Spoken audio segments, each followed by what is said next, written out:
Estamos de volta para mais uma videoaula preparatória para os alunos que se preparam para o Enem, para os amigos que nos assistem no nosso canal, sobre a antiguidade que está se encerrando neste episódio. Hoje vamos falar da transição do Império Romano para a Idade Média. Os fatos que mostram que o que vem logo após o Império Romano. A gente não pode ficar com aquela sensação de que há um vácuo, de que algumas coisas não acontecem. Então, essa vai ser a nossa videoaula de hoje e nós vamos falar dos francos. Na aula de História Romana, nós vimos que o Império estava ameaçado. As invasões dos bárbaros, dos povos ditos bárbaros, ameaçavam os alicerces, o domínio do Império naquela vasta região que passava pela África, pela Ásia e por toda a região que vai se tornar daqui a pouco a Europa. Mas será que só isso foi suficiente? Porque nós temos outras questões, como por exemplo a revolta dos escravos. Temos o cristianismo. O cristianismo foi um abalar dos alicerces do poder do Império Romano. E aí tem uma pergunta que aparece aí volta e meia no Enem que diz assim: o Império Romano ele acaba, ele morre, ele suicida, o que acontece com ele ou ele se desagrega? A bem da verdade, são várias questões que vão se juntar para tirar esse poder, essa autoridade do Império Romano. Entre eles está a presença dos povos bárbaros e dos francos. Por que hoje nós escolhemos de falar dos francos? Porque os francos vão dar origem a alguns povos existentes na Europa. O Império Franco vai fazer surgir, inclusive, o primeiro mapa do que nós conhecemos como Europa. Nessa questão, entendemos que os francos são uma etnia muito importante, são povos muito importantes na constituição do que vai ser a Europa e do que vai se surgir após o Império Romano, que será o feudalismo. Por isso, escolhemos hoje falar dos francos. No momento anterior à ascensão dos francos como os dominantes dessa região que o Império Romano vai se desagregar, é o momento que nós chamamos de Pax Romana. A diminuição das conquistas territoriais diminui a oferta de mão de obra escrava. E nós já falamos aqui no momento anterior que o Império Romano era uma sociedade escravista, dependia do trabalho escravo. Diminuir o número de escravos, era preciso se encontrar uma solução para que os próprios camponeses começassem a produzir. Uma das soluções apresentadas foi o colonato, transformar os camponeses em colonos vinculados à terra. Já estamos aqui rascunhando características que serão muito marcantes durante o período feudal. Mas se os camponeses começam a produzir para si ou para atender às necessidades da sociedade, só eles não é suficiente. Tem uma diminuição na oferta de produtos. Começa a haver uma inflação muito grande, a agricultura começa a ser só de subsistência, cada um quer produzir aquilo que precisa, a sua necessidade básica, o comércio começa a decair. É preciso registrar que erradamente muita gente fala que durante a Idade Média o comércio desaparece. Ele não desaparece, ele apenas reduz bastante. Isso também é uma outra questão que aparece volta e meia para nós aí no Enem. E aí nós vamos ver que o cristianismo vai surgir como uma crítica, um questionamento ao Império Romano, que é belicista, se envolve em muitas guerras, dizendo que chegou a hora da paz. Esses fatores fazem com que as fronteiras comecem a ficar desprotegidas, porque os próprios militares, que são também, a maioria camponeses, a maioria comerciantes, comecem a voltar para as suas cidades. Isso faz com que haja uma falta de proteção, o que vai gerar, né, a entrada, a facilidade de que os povos bárbaros comecem a invadir. Nós temos um registro que nós vamos falar numa próxima aula, que são os povos germânicos. Esses povos germânicos têm todo um tronco étnico de grupos de povos que vão estar, né, envolvidos nessas invasões. Alguns vão fazer de forma bem natural, começam a entrar devagarzinho nas fronteiras, depois saem, começam a manter relações comerciais. Isso vai gerar uma série de troca de culturas. Começam a casar filhos e filhas com cidadãos do Império Romano, começam a fazer parte do próprio exército do Império Romano e começam a participar da agricultura. Então, os germânicos começam a fazer uma mescla, uma inserção bem mais natural do que outros povos, como, por exemplo, um outro tronco étnico germânico, que são os hunos, que vão invadir de forma mais violenta. E depois dos hunos vão ser os francos, que serão outros povos a invadir esse Império Romano. E esse Império Romano, então, começa a mudar as suas características. Uma dessas mudanças, ele vai se dividir em dois. O Império Romano do Oriente, né, ou o Império Romano grego, como se costuma também falar, e o Império Romano do Ocidente, que vai ser esse do Ocidente, que vai ser objeto da invasão, principalmente dos francos. O mapa que está disposto aqui ao lado mostra-nos as áreas invadidas pelos bárbaros e os grupos étnicos que são os invasores. Né? A Inglaterra, por exemplo, nós vamos ver os anglo-saxões tomando conta dessa região, o grupo étnico visigodo, Portugal e Espanha, a França serão os francos, o ostrogodo será a Itália, e vamos ver que isso vai gerar uma sucessão de guerras constantes e com uma pluralidade de religião. Mais uma vez, o cristianismo vai ser um fator de agregação. Quando alguns povos bárbaros, reis desses povos bárbaros, líderes, se tornarem cristãos, o cristianismo vai então ser o fator de união, e esse é mais um dos motivos, vamos falar lá na Idade Média, esse é um dos motivos que vai agregar, que vai fazer do cristianismo uma religião que vai transcender todas essas crises. Bom, então, nós vamos falar de alguns desses povos oportunamente, mas hoje nós vamos falar dos francos. Por quê? Porque vai ser o primeiro reino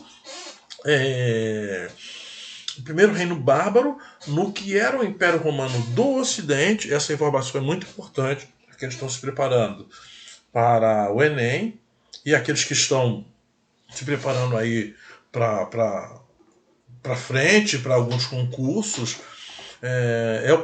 Os francos vão formar o primeiro reino bárbaro que vai se tornar cristão na região onde era a Europa, e vai criar toda uma dinastia.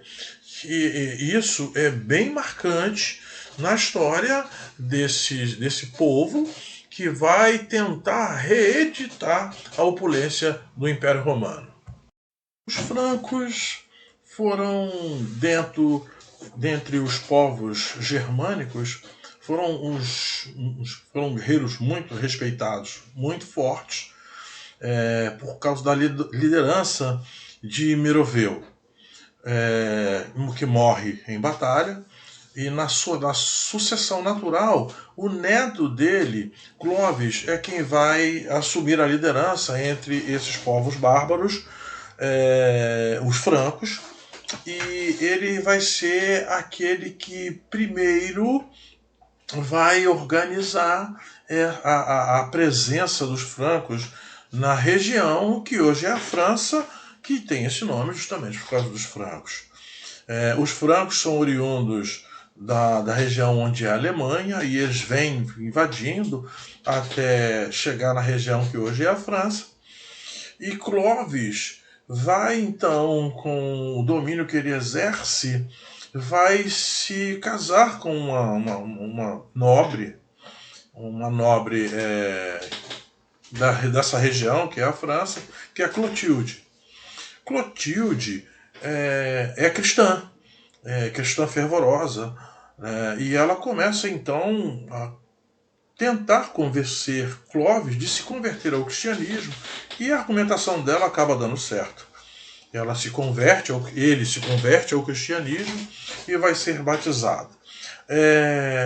Esse evento do batismo de Clovis, que algumas vezes pode aparecer em questões para a gente, ele é um evento importante. Por quê? Porque vai unir a política à religião. Clovis, esse rei bárbaro, com muito poder, numa região rica em produção agrícola, ele vai começar a unificar os francos, que também serão todos convertidos ao cristianismo, que vai ter aí um rei poderoso para apoiar o movimento cristão, para apoiar a trajetória do cristianismo durante o que vai ser ao feudalismo, né, ou a ausência do Império Romano. Esse apoio da Igreja a Clovis vai ter em contrapartida a proteção de Clovis à Igreja. E o cristianismo então começa a ganhar força nessa ligação entre o trono e a religião.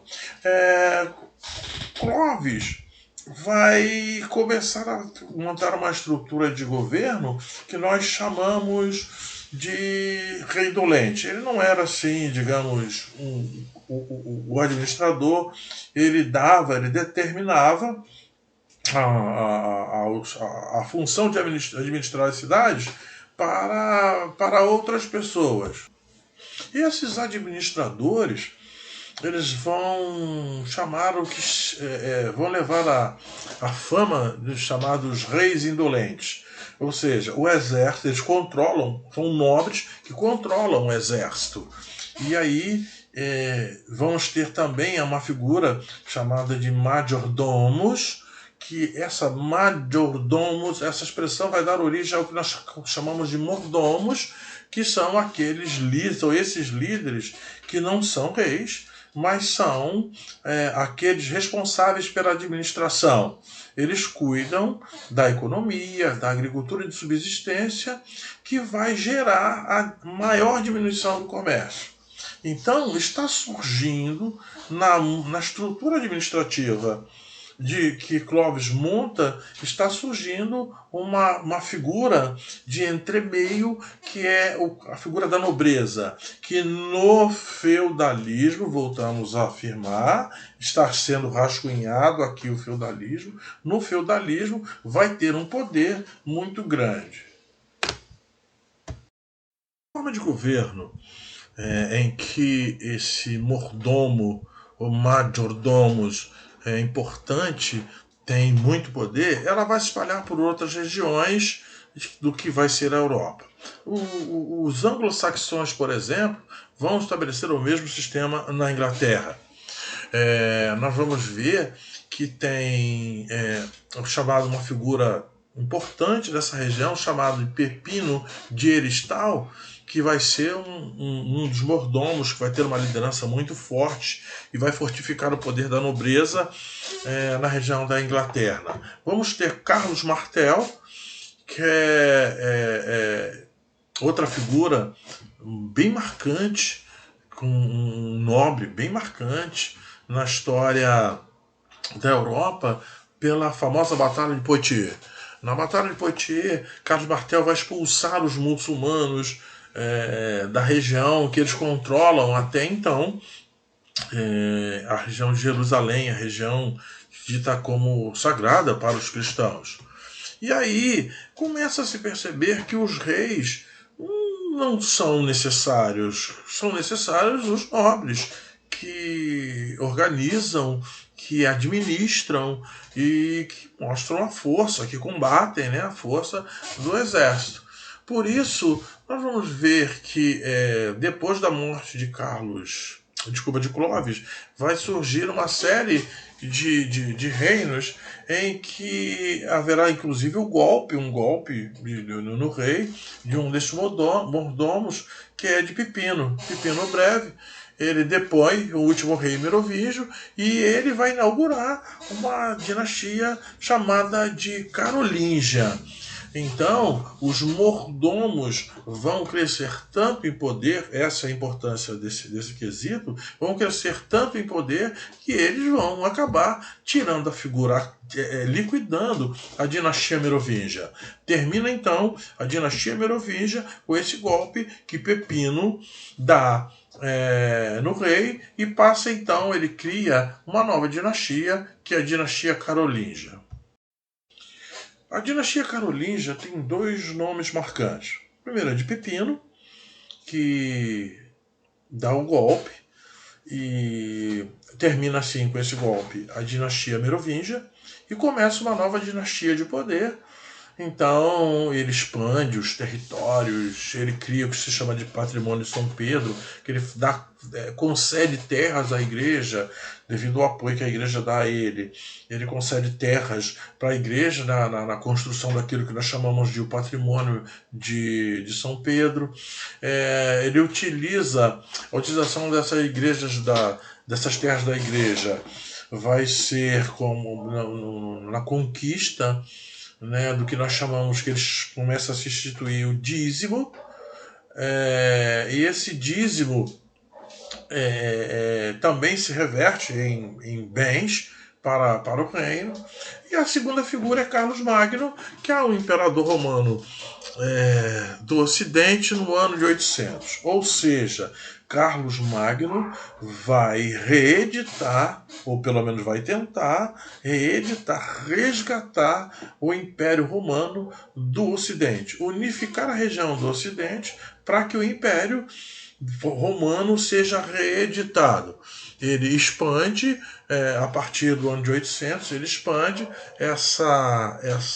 esse poder territorial e político dele e estabelece um combate aos muçulmanos. Então essas duas figuras são muito importantes nesse momento, porque estarão afirmando, o Pepino vai afirmar a sua união com a igreja, na concessão de terras. A igreja começa a adquirir terras, começa a adquirir poder político, poder econômico, e essa relação é consolidada através do dízimo, e que a igreja paga ao Estado, a Pepino, e Carlos Magno, que é uma figura marcante na questão das batalhas, na expansão, para expulsar, para combater, invadir, inclusive, território dos muçulmanos.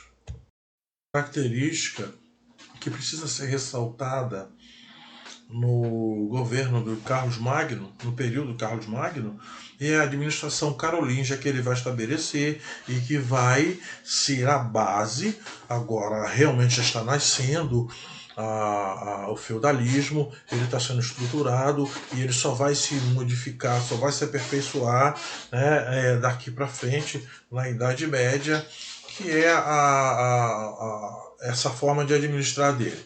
Primeiro, ele estabelece a relação de suzerania e vassalagem, nós vamos falar bastante disso quando falarmos da Alta Idade Média, ou seja, ele divide as regiões em condado, ducados e marcas. No condado, ele elege, ele escolhe um representante que vai receber um título nobre de conde, no ducado, um duque, e na marca, um marquês. Está estabelecida uma hierarquia aí que vai estar presente durante toda a Idade Média, na estrutura de poder da nobreza. A imagem aqui ao lado mostra para gente essa pirâmide social que vai ser assim, a marca dessa sociedade feudal. E a marca da sociedade feudal é que a nobreza tem muito poder. O povo vive sob a proteção da nobreza, que tem os cavaleiros, que tem esses cavaleiros são soldados, que protegem essa sociedade, e o povo trabalha na terra. Agora nós não temos mais a figura do escravo, nós temos a figura do servo. Muda pouco. né, a situação deles. É mais uma nomenclatura, é mais uma mudança de nome do que de conquistas sociais. E fechando esse governo do Carlos Magno, haverá o que nós chamamos de renascimento carolíngio, um renascimento cultural, onde vai se determinar a língua, vai se estabelecer a forma de cultura, de se transmitir o conhecimento, de se transmitir as relações entre pessoas, o controle da produção do conhecimento, e isso vai acontecer com os monges através dos mosteiros, dos monges copistas que vão registrar todos os fatos que antecederam todo o conhecimento anterior, para que ele não se perca e seja preservado os conhecimentos culturais, da filosofia, da matemática, da história desses povos. O latim vai ser a língua oficial, a cultura vai ser a eclesiástica, aqui é outra marca registrada da Idade Média, do feudalismo, e os monges copistas serão esses responsáveis pela produção, pela preservação desse conhecimento cultural. Carlos Magno morre, o sucessor dele é Luís, que tem o apelido de o Piedoso. E a nobreza começa a fazer uma pressão imensa, e a igreja, diante da falta de autoridade de Luís, e ele é o Piedoso, ele recebe esse apelido, não é por acaso, então começa a sofrer muita pressão, que ele seja mais enérgico, que ele seja mais determinado, e aí acontecem novas invasões. Vikings, húngaros, muçulmanos começam, diante dessa demonstração de enfraquecimento, começam a invadir a região desse Império Franco, e aí nós vamos ver que quando Luís morre, ele deixa 3 herdeiros.